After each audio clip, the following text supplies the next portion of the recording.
Hello, everybody, and welcome to episode 107 of Crunch Time. I am going to be your host of today's episode. I am Tanner Dislin, and I am joined, as always, by Sam Godsey, and we are the N326 duo. Sam, how are we doing today? Man, I am doing good, Tanner. NBA is underway. We got the NLCS, we got hockey, we got college football going on. I feel like I say this every episode, but it is the most wonderful time of the year to be a sports fan. Absolutely. Like you said, we say it all the time, but it's so true. We're just so happy that we're here and get to talk about it. But first off, I do apologize if my voice does sound a little nasally than normal. I am a little bit under the weather, but we are working through it. Um, but we got a packed show for you today, right? We got a full slate of NFL games, a little bit of we got baseball going on. As Sam said, we have Game 7 in the NLCS, which is going on as we speak, and the Diamondbacks have already taken a 1-0 lead in the first inning over the Phillies. So that is something to watch. And NBA starts tonight. All of this good stuff and more in today's episode. But before we get to all that, of course, we always start with winners and losers. So Sam, who is your winner of the episode? Yeah, my winner of the episode is Tyler Rod Taylor. He is the first African American quarterback to win a game for the New York Giants, which is quite shocking to me, Tanner. But he played phenomenal, led the Giants to a 14-7 win on Sunday over the Commanders. And he played well. Personally, I think he's one of the best backups that has been around. It seems like forever, but definitely broke a barrier. So definitely a good step in direction. And props to Tyrod Taylor. Yeah, I don't know if I can find someone who has had worse luck in their career than Tyrod Taylor. All this guy did was come in, start a few games here and there, start a full season for the Bills. What did he do? Oh, he broke their playoff drought, brought them to the playoffs. Then he went on to the Chargers. What did he do? Oh, he led them to a great start. But of course, he got benched for none other than, I don't know if you've ever heard of him. His name's Josh Allen. He's Yeah. one of the best quarterbacks in the NFL right now. He accounts for more touchdowns than anybody in the NBA or in the NBA in the NFL. And then when he was with the Chargers, he was the full-time starting quarterback. Justin Herbert was behind him. Then he was getting acupuncture and got his lung Yeah. punctured, so he couldn't play. Justin Herbert came in, of course. Now he's one of the better quarterbacks in the NFL, and that job was his, and he never looked back. So Tyrod Taylor has gotten absolutely screwed in his career. The dude can flat out play football, and yeah, as you said, I mean, kudos to Mr. Tyrod Taylor, and I mean the second week of him starting with the Giants, and last week he put together a good game and almost beat the Bills on the road with the Giants. So Yeah. about time we start respecting Tyrod Taylor because the dude can flat out play. But for my winner of the episode, I am going to go on to the diamond. I'm going to say my winner is game sevens in general. We talked a little bit about how the NLCS is currently in a game seven. I mean, that was a series that after the first two games we thought was going to be was basically over. The Phillies just pummeled the Diamondbacks in the first two games, but the D-backs came back, of course, forced a game seven, and that's what we are watching right now as we record. And then on the American League side of things, I mean, surely everyone knew the Astros and the Rangers, the two teams where the divisional race went down to the very last day of the season. We all know that was got to go game seven, right? And of course it did. And shout out Adolis Garcia. The Rangers ended up winning the series. They won game seven, 11-4, but Garcia went absolutely off this series. He went 10 for 28 with 5 home runs and 15 RBIs. That's in a 7 game span. That's absolutely insane. Of course, he won ALCS MVP. He did everything, man. He drove in runs. He played good defense. He even started a fight. So he did absolutely everything. Not much you can say. Not much more you can say about Adolis Garcia. Absolute unit. And the Rangers are going to the World Series. Yeah, no doubt. Aroldis Garcia kind of put the Rangers on his back, like you said. Um, did it all. And that's really the reason why the Rangers are moving on to World Series. Yeah, and real quickly before we move on, shout out two unsung heroes on the Rangers: Jordan Montgomery, the trade deadline pickup from the Cardinals, and Nathan Eovaldi, two absolute dogs in the postseason. The knock on this Rangers team is that their pitching can't hold up. The pitching can't hold up with, I mean, Max Scherzer looks flat out awful. We all know this. But with Jacob deGrom, of course, being injured, like, where are they going to get these innings from? It was from Eovaldi and it was from Montgomery, two absolute studs, pitched out of their minds to hold a great Astros lineup down and ended up with Texas winning that series. So shout out them too. Shout out Garcia. Absolutely insane stuff. But Sam, now we got to look on the negative side of things. Give me your loser of the episode. Yeah, like I said, NBA is kicking off tonight. We got the Lakers taking on the Suns right now. And later tonight we have Lakers Nuggets. Excuse me. Later tonight we have the Suns Warriors. And the Suns are already starting load management with my guy Bradley Beal. Shams tweeted out earlier that he is unlikely to play. Taking a cautious approach with Beal's back ailment to begin the new season. So day one, game two of the new season, and they're already load managing.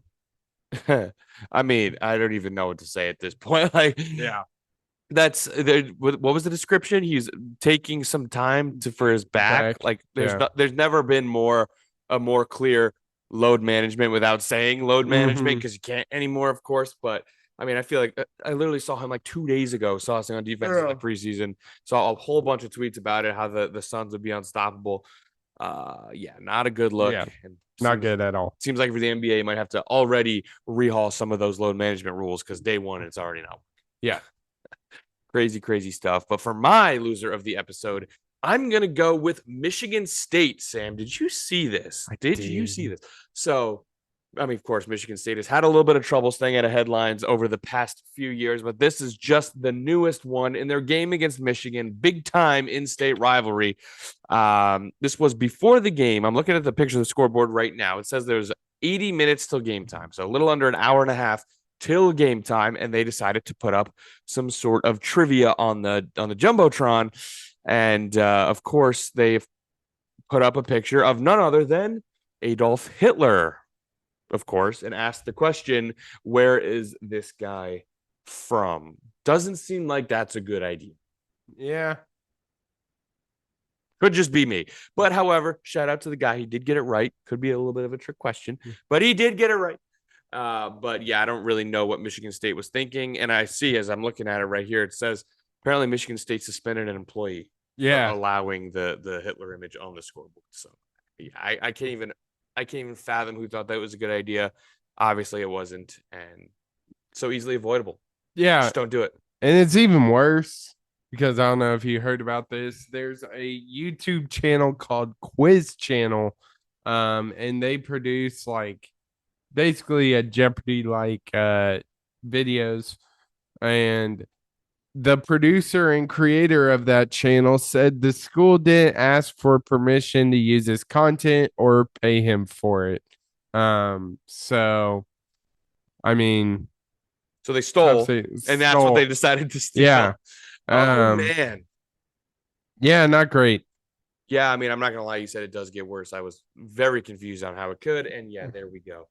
Now Michigan State just takes another L. Yeah, I don't really know what else to say other than that's not great. Yeah, not great at all. Should we dive into some football? Let's do it. We had a great slate of games. However, it did make both Sam and I completely miserable. More on that later, but we will start in the Big Ten, the matchup of the weekend. Penn State traveling to Columbus to take on Ohio State, but the Buckeyes get the win 20-12, Sam. Yeah, this was a great performance by Ohio State. We both had Penn State kind of upsetting Ohio State, but I think this is just a confusing game for me. I still think Penn State is one of the better teams in college football, but obviously when you only score 12 points. Your biggest concern is that offense. Alar went 18 for 42, only 191 yards, 49 rushing yards, 240 total. Um, no doubt Penn State's defense is phenomenal. And that's what kind of kept them in this game for the most part. But that offense is a huge concern, especially going down to wire in a tough Big Ten East conference. Oh yeah, I mean that is 100% the story of the game. I mean, Ohio State's defense is good, don't get me wrong, but as you said, I mean, Drew Alar, I don't really know how Alar, Alar. Drew Alar, yeah, I mean, 18 for 42, that's abysmal. That just can't happen. 191 yards. I don't know if you look at their third down efficiency, 1 for 16, Yeah, that that's not won't great. do. That just can't happen either.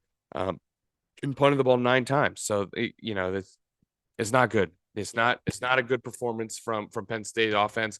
When you can't score, you can't win football games. That is something that we know all too well. Yeah. But yeah, I think no need to dive deeper into this game other than Penn State's offense needs to be better, but we do obviously need to give some credit to that Ohio State defense. Sam, they look really, Yeah. really good.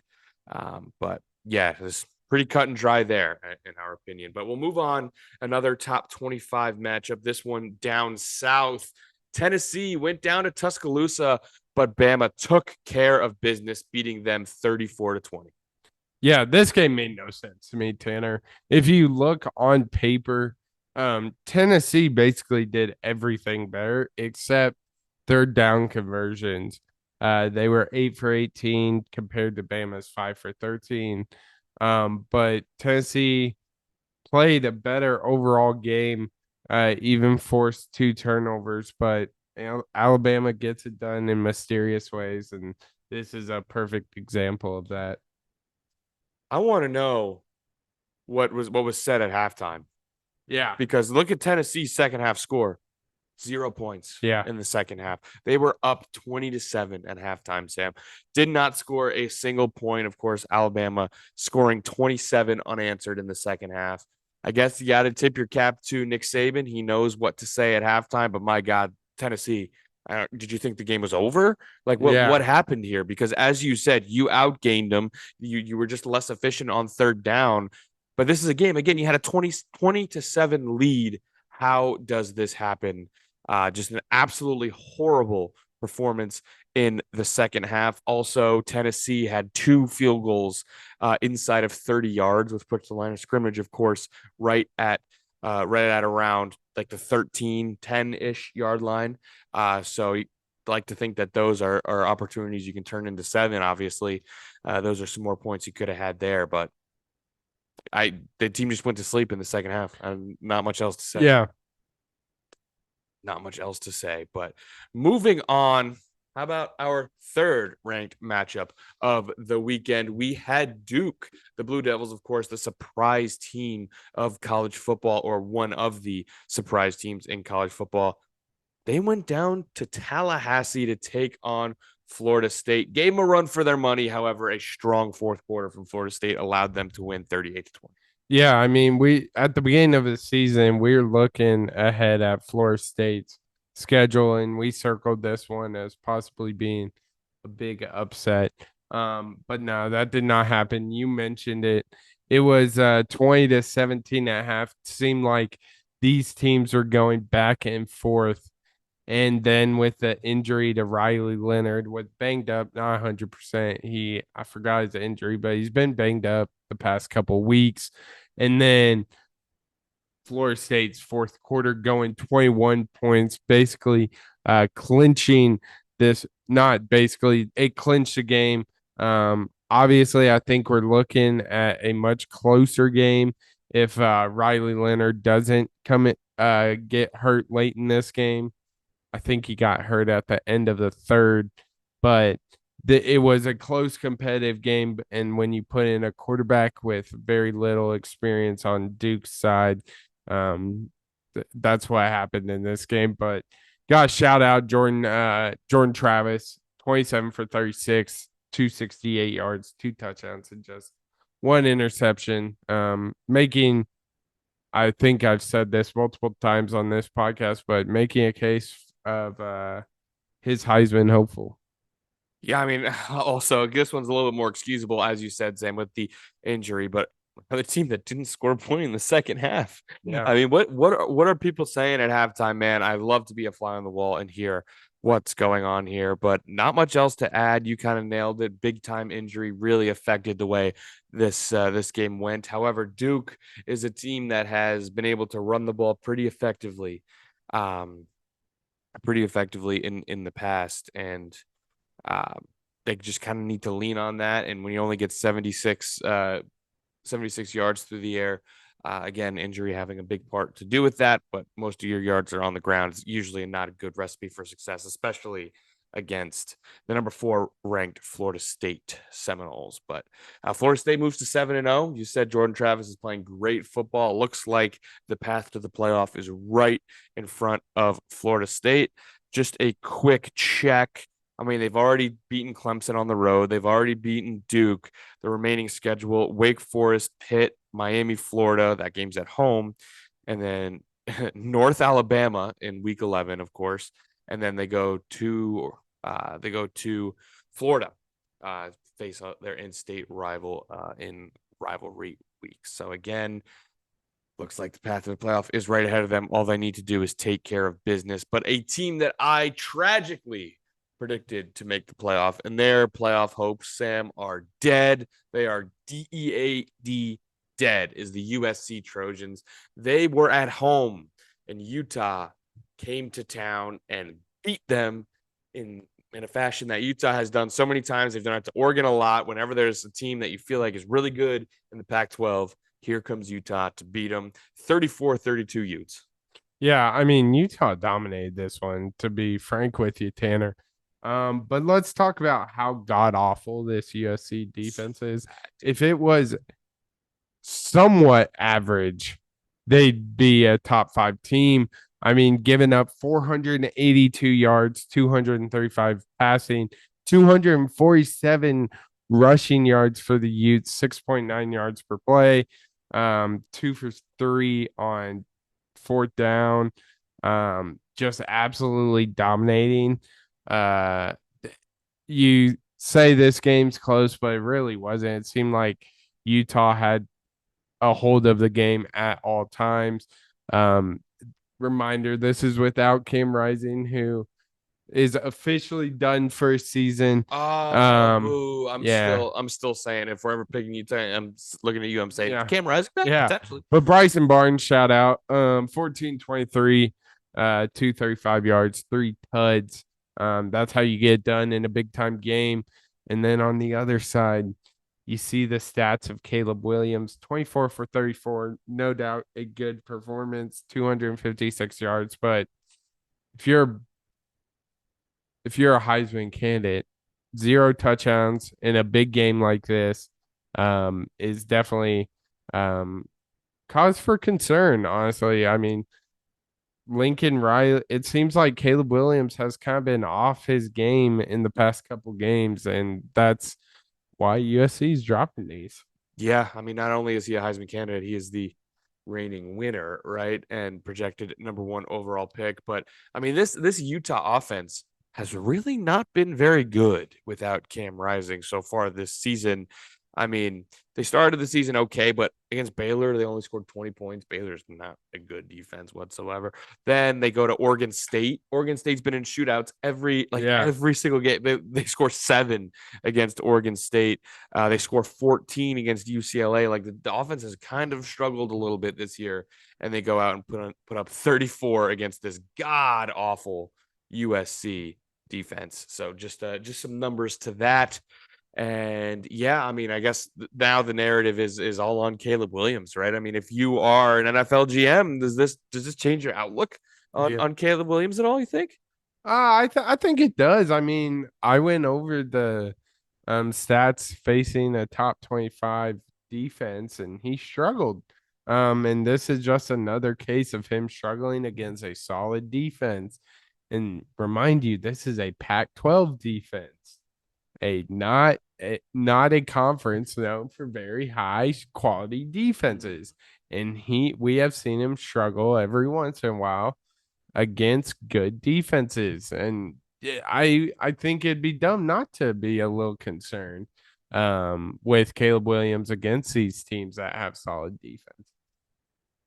Yeah, I could not agree more. Before we move on to our final college game that we are going to talk about, that is sure to bring up some interesting conversation. Shout out Virginia. Got to mention they had a big win on the road against UNC, a team that I mean, I've said on the podcast before that I really like this UNC team. Drake May was playing really well. The Cavaliers on the road get a big win. A Cavaliers team that has really, really struggled to start the season. But of course, we do have to talk about the Iowa Hawkeyes. Another notch in the ledger of awful, awful offensive performances, of course. But the story is the fair catch call, the touchdown that wasn't, and that led to Minnesota taking down Iowa on the road 12-10. Yeah. We can talk about the punt return overturn BS, but it's the same shit. I feel like we're just repeating ourselves at this point. But this is probably the worst offensive production we've seen from the Hawkeyes. Couldn't get our run game going, which is what we relied on every game since Cade McNamara went down. We only had 11 rushing yards, 3 turnovers, including 2 fumbles lost, 1 interception thrown. But the stat I want to highlight here, Tanner, is 2 freaking yards in the entire second half.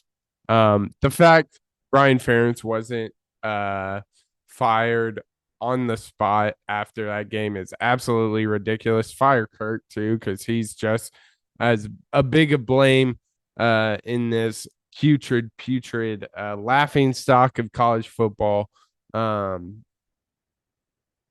offense. And to be honest with you, Tanner, I'd rather get just beat like 49-10 than have it close and then end the way it did. But I'm sure you want to get into it. So yeah, floor's all yours. Yeah, I mean, I guess it's time for your weekly scheduled rant about the state of Iowa football, the absolute fossil that coaches them, and the reason why he himself and only him is holding this program back in the 1940s. Just a quick thing. Obviously, we keep talking about the fair catch, right? I'm sure you've all seen it by now. Obviously, that should have been a touchdown, right? Iowa should have scored a touchdown there. But what, very common thing to do is be like, oh, but what could we have done? Iowa had the ball with 90 seconds left at timeout at a timeout at the 46-yard line, Sam. That is not a manageable situation. That is an objectively good situation to be in. 99% of football teams will convert that into a field goal attempt. Yeah. Guess who can't? Iowa. They can't get 15 yards. You need fat boy Deacon Hill to go out and get 15 freaking yards. What did he do? They lost 7 and threw a pick. That is unbelievable. It is not just another bad offense. You do what you do against Penn State. Fine. Did they look awful? Yes, but that is a damn good defense. Probably the best in the country. Well, guess what? This is freaking Minnesota. This defense is bad. Minnesota is a awful football team, and you lost because you couldn't get 15 yards. 15 with 90 seconds left and a goddamn timeout. That is unbelievable. I don't want to hear about the kick anymore. Was it bullshit? Yes, but I do not care. It wasn't a manageable situation. It was a good situation to be in, and they can't do anything about it. It is so beyond frustrating. I don't know what to say anymore. The Ferentzes are an absolute cult. They are a disease, and they need to get the hell out of Iowa football's program. But not to get too much into that, we do have a question about that later, but I am so sick of the bullshit. Get them out. Get them so far away. It is unbelievable what these guys are doing to the program. Kind of said there myself. So goddamn frustrating. But anything else on this game?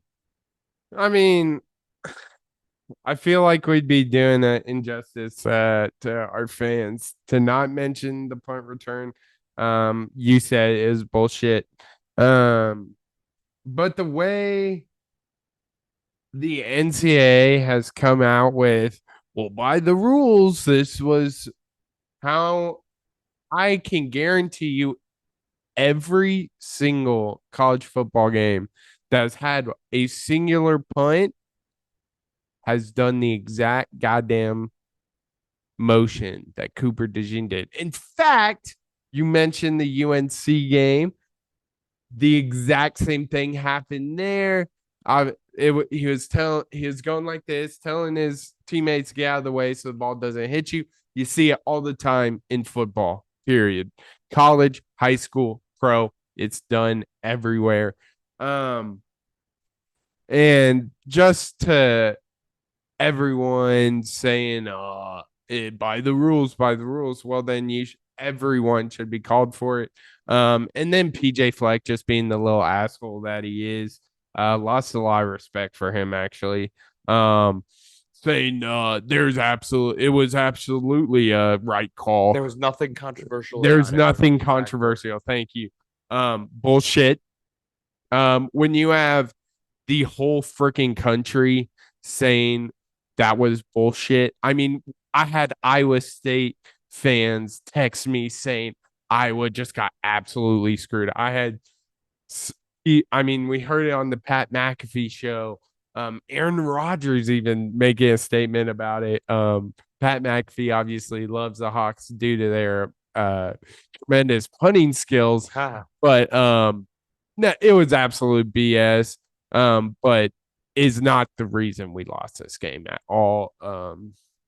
But definitely frustrating. But we still had a chance to win, and we did what we do best. Got sacked, threw an incompletion, then threw a pick. But as soon as that punt return got turned over, we knew everybody knew. Again, an objectively good spot to be in. Everyone was like, "This game's over. This game's over."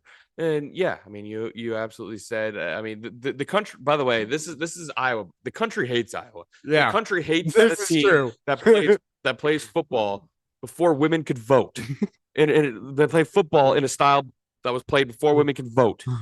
Is winning football games. They hate it. They would never back Iowa unless it was 100% justified. It was awful. Everybody is talking about it, and yeah, I mean, there's just focusing on that. Like, obviously, two things can be true. The team sucks. The offense sucks. Ferentz need to go. And Iowa got screwed. Like, all of that can be true at once. But it's really doing your program a disservice if you just sit there and say, we got screwed. Nothing needs to change. It's okay. We're not going to get screwed all the time. And yeah, it's football. I mean, obviously, that was a pretty big call, but people get calls against them all the time when your team is so bad and so poorly put together that you cannot overcome a bad call. You can't overcome a few injuries. Like, obviously, it's a lot of injuries, but guess what? Who would have thought a quarterback coming off of major knee surgery would get hurt again? Did anyone think that was a possibility? If he's just blindsided by this injury and not being able to bring in a backup quarterback, again, that's on the head coach, who again should absolutely go to the retirement home because it's beyond ridiculous what he's doing to this program. But I will completely digress on that. And yeah, it was the most mad I've ever been after a football game. I was mad at the coaches. I was mad at the players. I was mad at everything. I was mad at the refs. I was just so mad. I was mad at PJ Fleck, which there was nothing controversial about it. Did you see his reaction when it happened? Oh yeah, it would have been one thing if it happened and he was like, "Oh no, he called a fair catch." When it happened, he was like blank. His face was as blank as could be. He was like, "No way did we just lose this game? No way did we find another way to lose to Iowa." And then, of course, he got blessed by the gods and was just like, "Oh my God, it's coming back! No way!" He had no goddamn clue that was a rule. Yeah, nothing controversial about it. My ass, PJ Fleck. But let's let's move on. How about it? Let's try and bring the vibes up a little bit. I'm starting to get angry. I've been angry, to be honest with you, but I'm starting to rehash those feelings a little bit. But let's move on to the NFL, shall we? Yeah, let's do it. What was supposed to be the game of the weekend in the NFL, or at least of the afternoon games before the Sunday night game, was the Lions against the Ravens. Two pretty good teams facing off against each other, and frankly, it was just an awful game. The Ravens took down the Lions 38-6. Yeah. You and I have talked about where the Lions rank among the NFL teams, and we were very high on them, have been throughout the season. And boy, did they just get absolutely throttled. 38-6, like you said, 503 yards for the Baltimore Ravens. That's really unheard of in the NFL. You see that a lot in college, but not the NFL. Lamar Jackson looked phenomenal. 21 for 27, 357 yards, 3 touchdowns, 9 rushes for 36 yards, and another touchdown there. Yeah, Lamar Jackson statement game. You kind of don't hear him up there with like Patrick Mahomes, Josh Allen, um, that kind of group. You don't hear about him, and I think this is a game where he's like, "Oh, I am that guy. I've always been that guy," and especially against a Lions team who a lot of people were high on, just coming out there and absolutely kicking their teeth in for sure. Yeah, I mean, if Lamar Jackson plays like this, the Ravens can beat anybody, right? He looked like the best quarterback in the NFL, like the way he played in this game. Of course, I'm not saying he is, but he played like it. Also, one thing I'd like to notice, I mean, it's just like we said, a stellar offensive game from Baltimore all around. Lamar had 357 yards passing. His leading receiver in terms of yardage caught one pass. The leading receiver was Gus Edwards. He had one reception for 80 yards. It's not bad. Talk about spreading the ball around. Yeah. 4 receptions to Zay Flowers, 4 to Mark Andrews, 5 to Odell, 2 to Bateman, 2 to his fullback, Patrick Ricard. Like everybody got the ball. And that's what I think makes this Ravens team a little scary. Like last year, they didn't have a Zay Flowers. They didn't have an Odell Beckham Jr. These are new weapons that Lamar has to play with. And we all know how the Ravens never bring in any receivers. Like Rashad Bateman was their like wide receiver 1 a year ago. Yeah. Right. So yeah, a lot of guys now for Lamar Jackson. When he plays like this, they can absolutely beat anybody. It's like they should have done this like years ago. Who would have thought? Who would have thought? I mean, yeah, this was an absolute ass kicking. I mean, it was it couldn't have been 38-0 really. Oh, it totally could have. Because the Lions didn't score till the fourth quarter when the Ravens, I mean, I turned it off. I'm not gonna lie to y'all. I would assume they put their second string in, knowing the injuries that have been with the Ravens lately. But yeah, just an absolutely ass kicking. Yeah, no ifs, ands, or buts about it. But Sam, does this change how you look at the Lions? I mean, or is it just a bad game? I think it's a bad game. I think if they come out as flat as they did, this week is when I'm gonna be a little more concerned. I'm blanking on who they play. Raiders. The Raiders, if they don't beat the crap out of them, I think it's a huge get right game for them. But when you play a guy like Lamar Jackson and he can do absolutely nothing wrong, it's hard to stop. You can have the best defense in the league, and if Lamar better offense beats better defense pretty often, even though people say defense wins championships, sometimes that's not always the case. And like I said, Lamar Jackson could do nothing wrong. Yeah, I think I agree with you. Just a bad game. Certainly, before you put any sort of fraud alert out there or anything like that, we definitely need to Need to see how they respond, if they bounce back, yada, yada, yada. But let's move on to a really scuffling team right now, Sam. The Buffalo Bills, after a pretty rough game against the Giants in which they escaped by the skin on their chinny chin, they go to Foxborough to face the Patriots, who I don't know if there's a team like in a worse spot right now than the Yeah. Patriots playing worse football. And the Patriots get the win against the Bills 29-25. Yeah. Mac Jones legacy. That people are talking about. 25 for 30, 272 yards, 2 tuds. He was the better quarterback on this day. Josh Allen, what the hell are you doing, bud? 27 for 41, 265, 2 tuds, 1 interception. Just it seems Josh Allen and the Bills play to the level of their competition every week, it seems like. They are the most inconsistent team. A few weeks ago, we're like, oh, they're so back. They're so back. I can't remember who they played that game. The Dolphins, thank you. Crap out of the Dolphins. And then a couple weeks later, they're losing to the 1-5 at the time Patriots. With a, I mean, we had a question last week or the week before. Is it time for Belichick to go?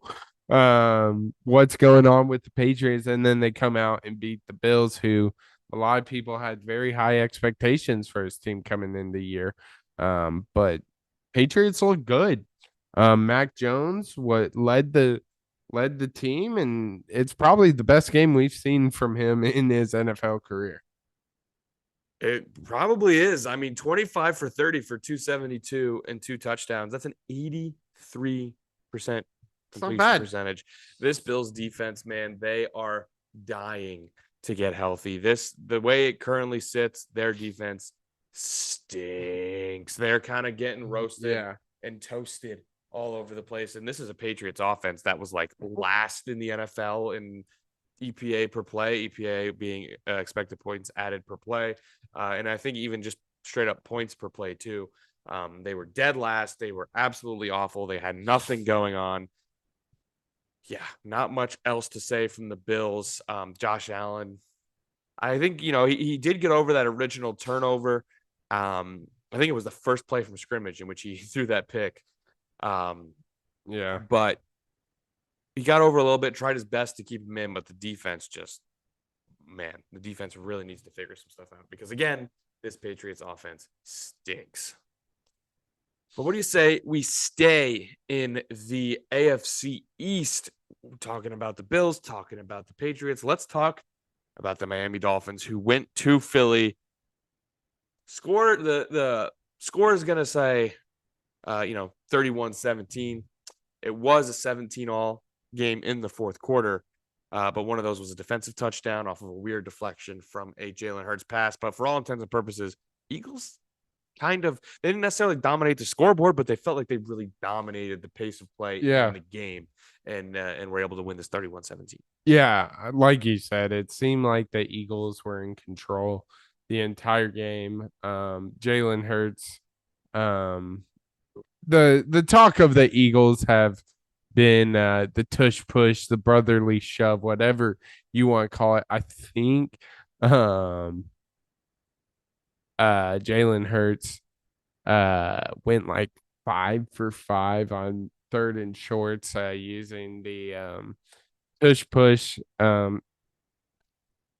don't know how you stop that, but the Eagles look so good. It seems like they've been kind of up and down, not as bad as some other teams like the Bills, but this was definitely a huge statement win. I mean, people were talking Dolphins making a deep run into the playoffs behind Tua and Tyreek. I even claim them as my best duo in the league, and they struggled. I mean, props to the Eagles defense. They led the most prolific offense this year, held them to 244 yards, only 199 passing, 45 rushing. Defense played well. The offense played good too. I mean, it's just not an ass game, but it was a Season defining win, honestly, for the Eagles. It was kind of dominant, kind of dominant. And here we go, Sam. Ready?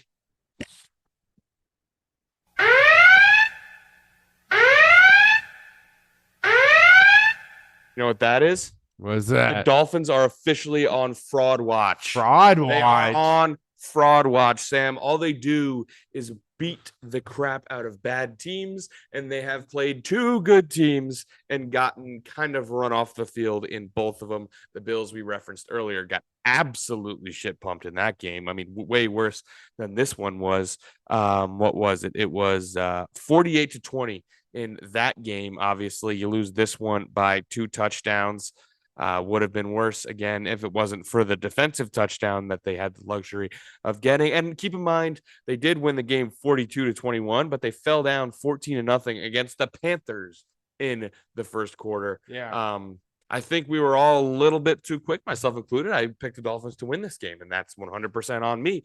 But yeah, I mean, the Dolphins have beat the Giants, they've beat the Broncos, they've beat the Patriots by 7, by the way, and they beat the Panthers. And they do have the Chargers win, but Chargers right now are sitting at 2-4. So how impressive does that one look? I'll Yeah. let you guys decide. But yeah, I think we have our first candidate for the fraud alert. Because against good teams, they tend to not really show up. But you kind of Yeah. dove into the stats a lot there. But yeah, that's the takeaway here. They got dominated and they're on fraud alert.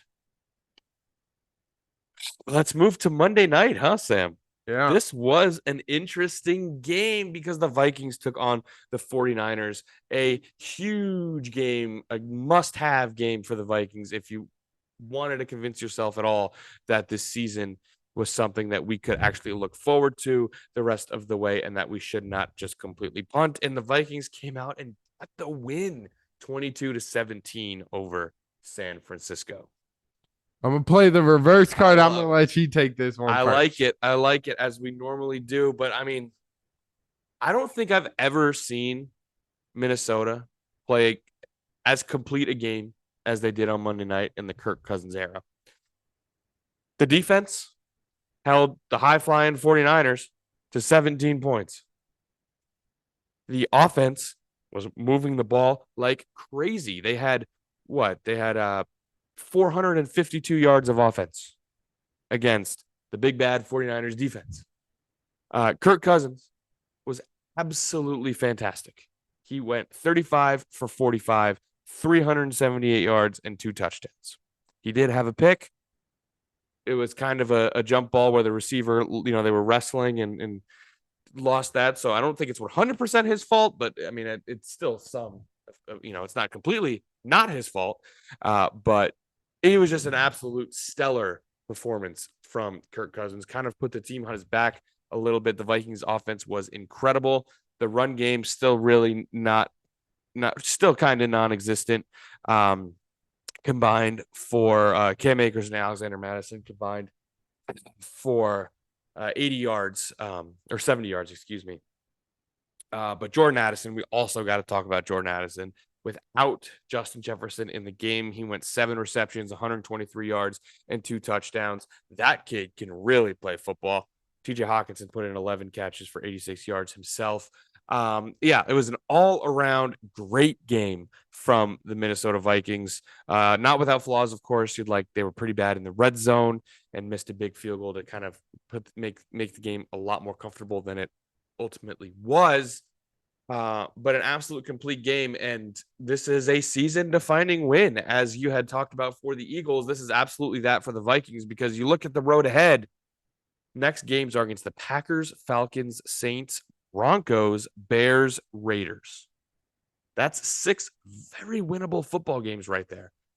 You can kind of turn this season around, and if you look at the way the Viking season has started and all things were really down on this team, well, if you told me that they started 3-4 and they beat the Buccaneers, they beat the Panthers, and they beat the Bears, lost to Chargers, Chiefs, Eagles, 49ers, I would say, yeah, that's probably what happened. I'd say that's about what I expect to happen.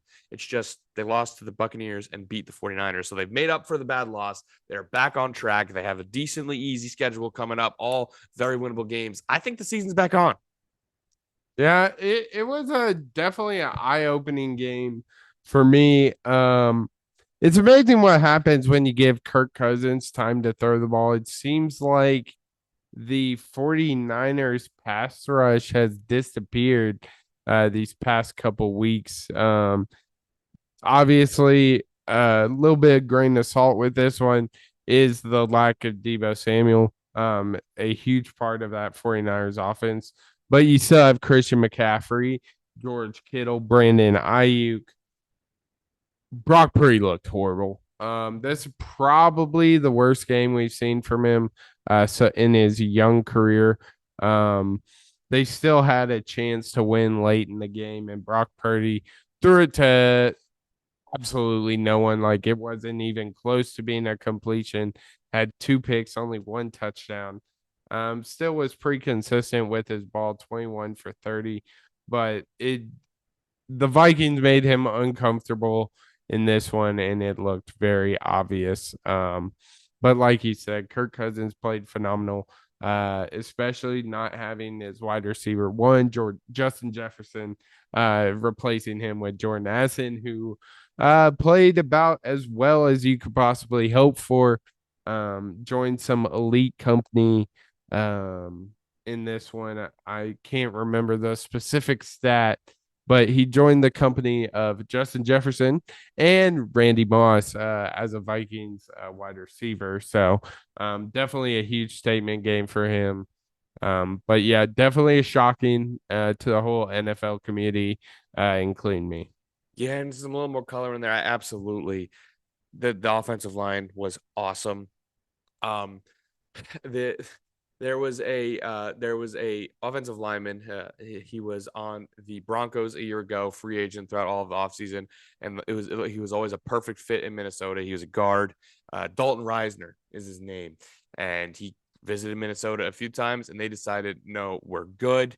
Then they start getting injuries on that O line. They finally bring him in as they should have the entire time. Then they don't start him, and an injury to their guard makes they're forced to start Dalton Reisner, and he played an absolutely fantastic game, much better than Ezra Cleveland has played this year. Amazing what happens when you have four guys who can hold their own, and then the one guy who's the weak link, you can kind of scheme around him. Which problem is when you have two weak links, then you can't really do much. But one, you can absolutely scheme around him. The offensive line played awesome. Christian Darrisaw and Brian O'Neill. Brian O'Neill now the number one rated offensive tackle in the NFL. The Minnesota Vikings have the best tackle duo in the NFL, and this offensive line is good. And yeah, it's amazing what happens when you give Kirk Cousins time, as you said. And Jordan Addison now has 6 touchdowns on the year. That is second only to Tyreek Hill with 7. So kind of crazy how one game can change a season, but it seems like that might have happened on Monday night. That's going to wrap it up for the games that we're going to talk about this week. Of course, some shockers, some shit pumpings, as we've coined earlier, and some controversies also. But before we move on to pick them, we also need to choose our players of the week. So, Sam, who is your college football player of the week? Yeah, this week was pretty interesting because you didn't really have that one performance like last week where it was very obvious he's the guy. Um, I could have gone a multitude of ways. But due to circumstances he was in, the type of game he was in, I'm gonna go with Ohio State. Marvin Harrison Jr. Basically put Ohio State over Penn State. 11 receptions, 162 yards, and a touchdown. Looking like the best receiver once again in college football and solidifying a Buckeyes win over Penn State. So I got Marvin Harrison Jr. as the NCAA player of the week. Great pick. Great pick. Last week, I went with a defensive player. And you know what? I liked it so much. I'm going to do it again. How about it? But before we get to that, I do, of course, want to shout out two guys who I thought about for this award. Uh, Two quarterbacks we've already talked about, Lamar Jackson and Kirk Cousins. If you were number 8 in our play quarterback for a purple team, you had a great weekend. Two good options for player of the week, but I'm going to go with personally who I think had the best solo performance this weekend, and that's Myles Garrett, man. What an absolutely insane game. 9 total tackles, 2 sacks, 2 forced fumbles, one was recovered in the end zone for a touchdown, I might add, a pass breakup from a defensive end, and the single most athletic play anyone has made this year. He had a blocked field goal in which he just completely jumped over the offensive line, which is allowed as long as you don't make contact with the offensive line and use them as leverage. Now, I know what you're thinking. I didn't know that. I didn't know that either because we never seen anyone completely clear the offensive line. Myles Garrett did that from standing straight, just standing there on the defensive side of the football, cleared the offensive line, blocked the field goal. I don't really know how many other ways a defender can influence a game. I guess maybe you could have had a pick, but he's a defensive end, for Christ's sake. I mean, 9 tackles, 2 sacks, 2 forced fumbles, 1 for a touchdown, pass breakup, and a blocked field goal. Best single performance of anyone this week. So Myles Garrett, you are the NFL player of the week. Yeah, no doubt. Myles Garrett is probably the best defender. I think I'm gonna claim him as the best defender in the NFL this year. There is nothing you can do to stop him. Just a freak athlete, and is helping the Browns team. That's kind of having a down year as a whole, but obviously the bright spot being that defense led by Myles Garrett. Yeah, it seems like he's on a fast track to win DPOY, huh? Absolutely. Those were our players of the week. So it is that time once again. We will enter the pick'em. Sam, how about an update on how we did a week ago? Yeah, last week was a little rough for us there. I'm not gonna lie. Penn State, Ohio State, we both had Penn State. Tennessee, Bama, you had Bama, I had Tennessee. Duke, FSU, I had Duke, you had FSU. Utah, USC, I had Utah, you had USC. Chiefs versus Chargers, we both got that one. And then Dolphins, Eagles, I had Eagles, you had Dolphins. But we both hit our super dog. Washington State covered against Oregon, and Miami actually won outright. That gives our weekly total 5-5, which updates the standings to 39-38 with Tanner with the slight edge.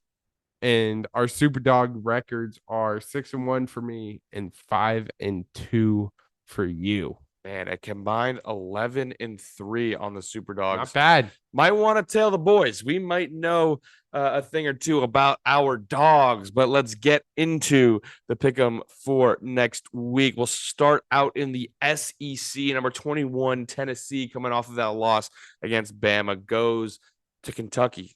Tennessee is 3.5-point favorite. Sam, who you got in this one? Yeah, I mean, I picked Tennessee to compete with Bama last week. I think they still are a good team. They kept it competitive with Tennessee, or with Bama, excuse me.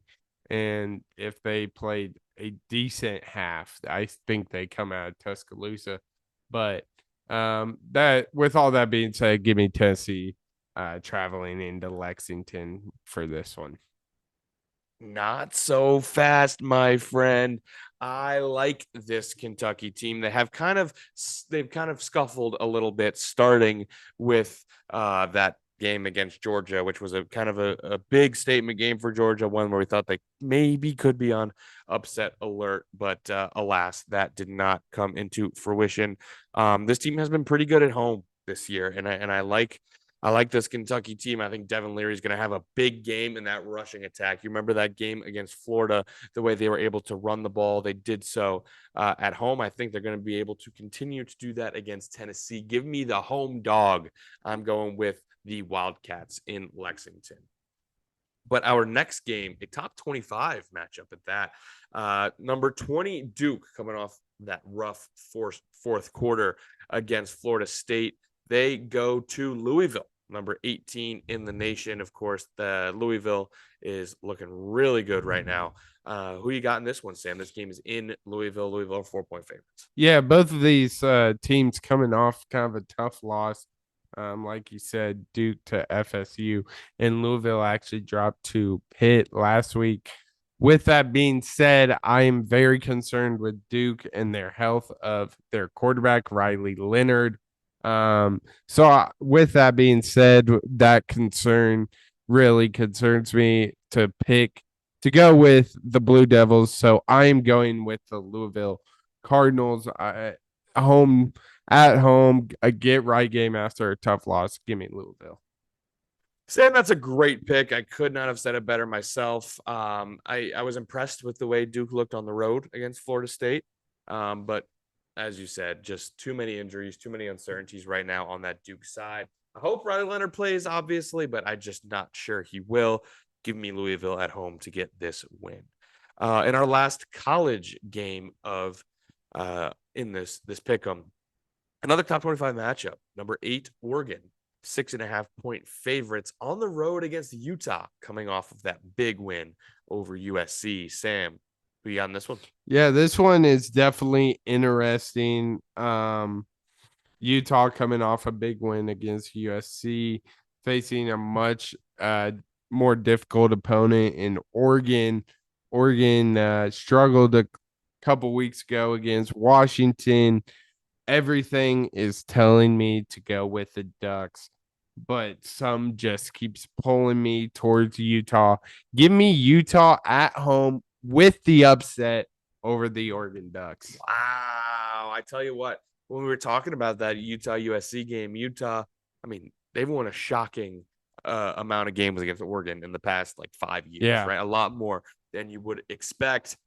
I just don't think I just can't do it, man. The way this Oregon team looks, obviously you have that rough loss against Washington, but I don't think they looked bad in that game. I think if we talked about it, if Dan Lanning had a head on his shoulders, they probably win that game, right? And I think what's different about this Oregon team is they actually finally have what looks like a competent defense, right? Yeah. They used to just be in shootout after shootout after shootout, but holding Colorado to 6, holding Stanford to 6.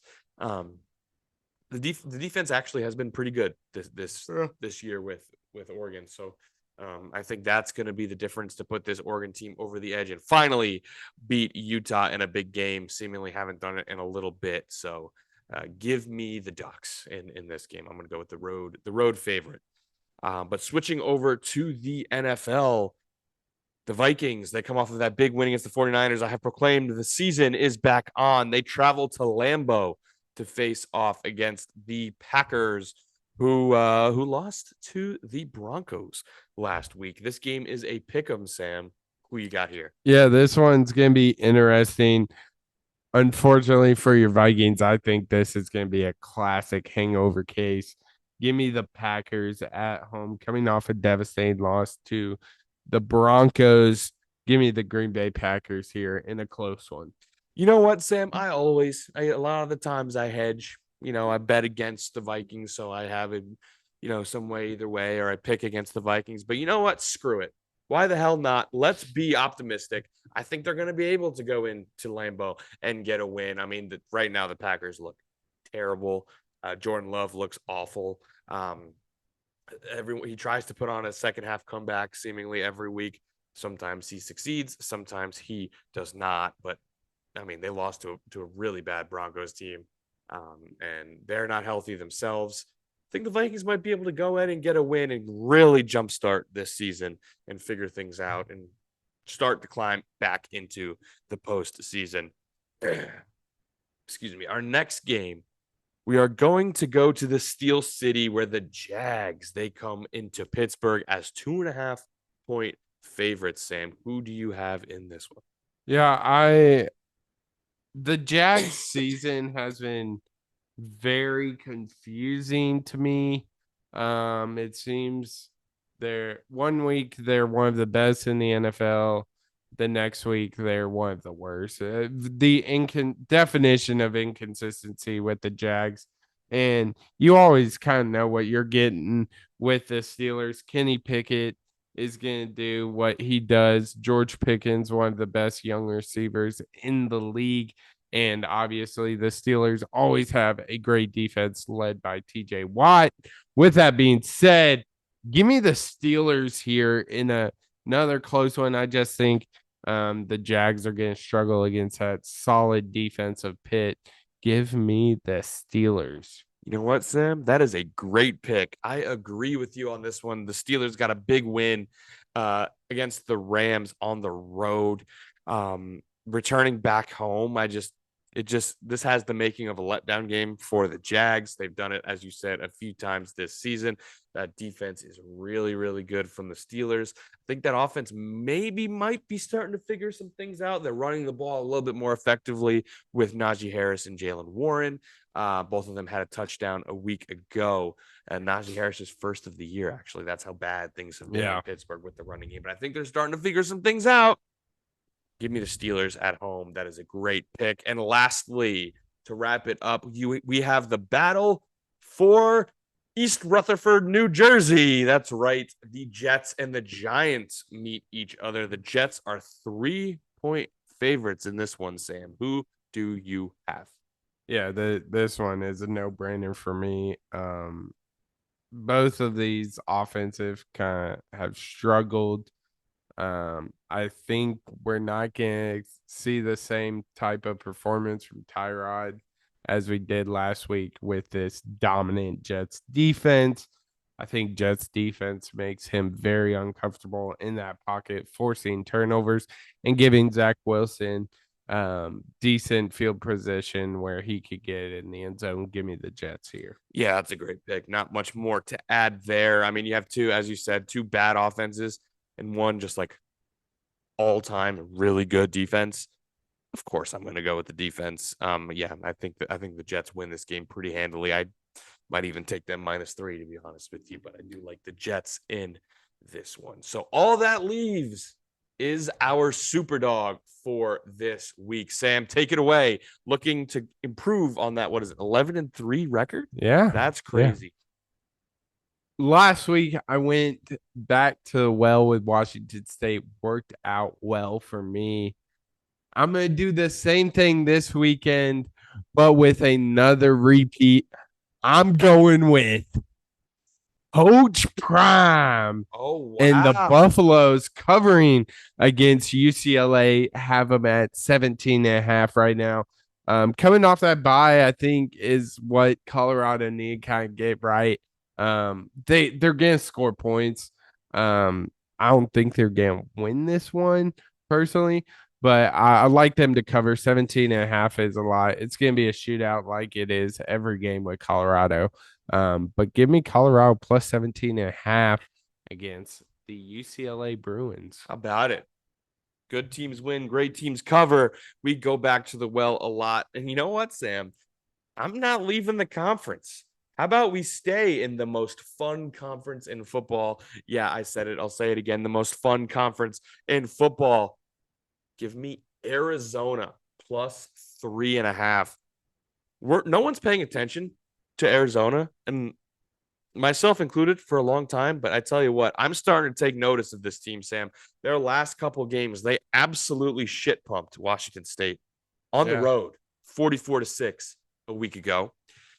They had that crazy game against USC, again, on the road, where they lost in overtime, 43-41.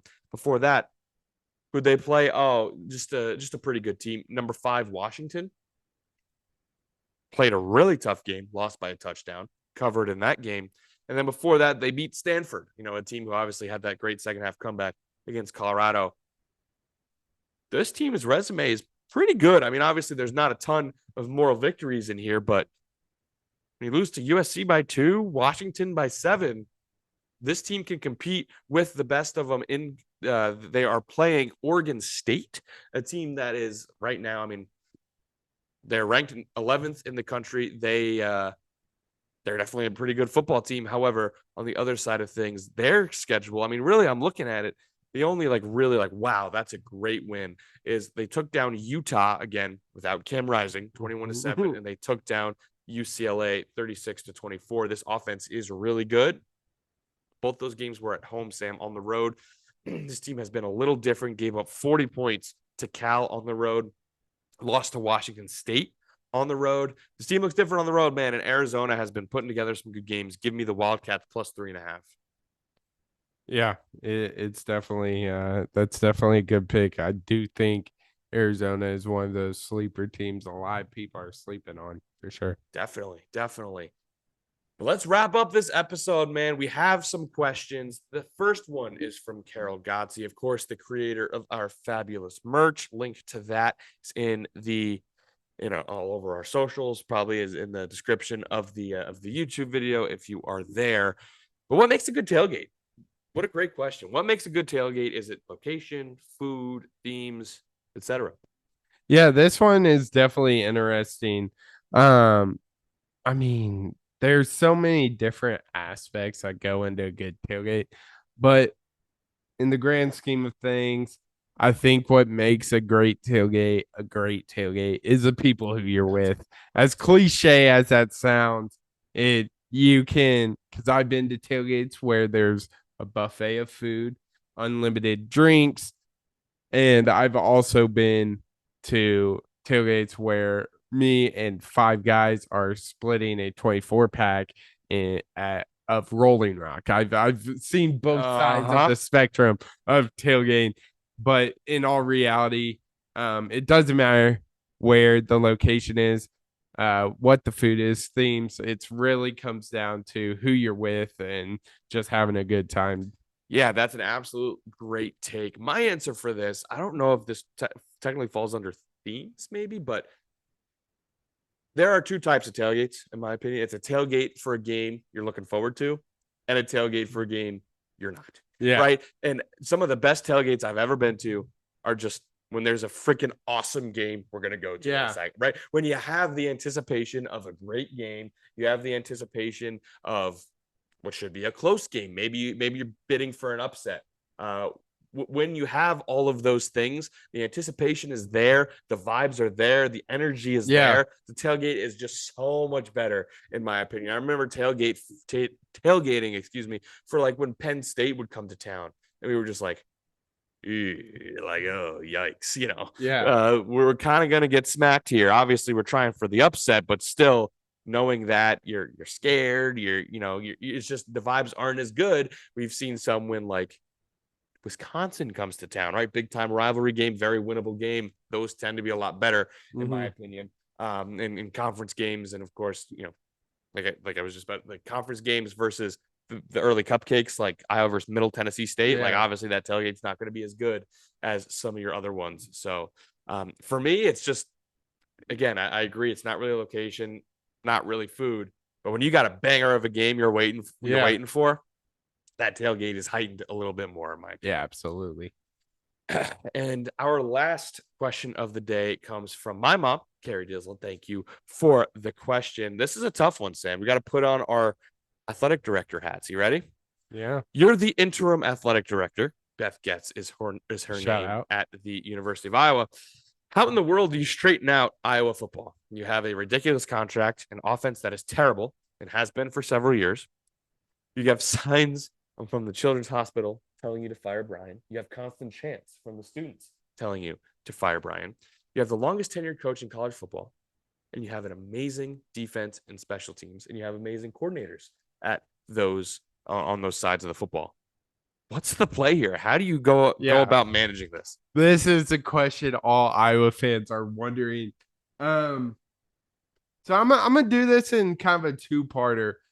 So I'm gonna go in season right now, what you can do, and then I'm going into the off season, what I'm gonna do. So with in season, you're going into a bye week. You are struggling the on the oh my, you're struggling on the offensive end. You sit Brian down. You demand him to, because who we have Northwestern next. Northwestern next, yes. Okay, bottom tier Really bad of football. I need to see at least 28, 21 of those offense hit points, which is not a very high expectation. But in order to be just set the standard and set it at a mark where it's at least respectable. And if he doesn't get that, he's demoted the next week to O-line. I think he was a great O-line coach for the Hawkeyes. I don't think anybody can argue that. OC is just not his thing. I think he still has a good football mind, but not when it comes to calling plays. He is a fantastic O lineman. So that's my first step. Demote Brian to O line. Now who calls plays? I think a position like a wide receiver coach, maybe I can't remember his first name. Hodge, our Yep. tight end coach. Yep. I think those two guys are a good choice. I think nobody could possibly be worse than Brian. So that's where I'm sitting in the next couple weeks. Then heading into the offseason and kind of put it into Kirk Ferentz's ear, like, do we need to make some adjustments and not play like it's 1920? You need to reinvent your offense. And if I don't see some slight difference in our offense through the next couple weeks, we're gonna have a conversation at the end of the season. And I understand why Beth isn't as aggressive as we want her. Carrie said, your mom said it.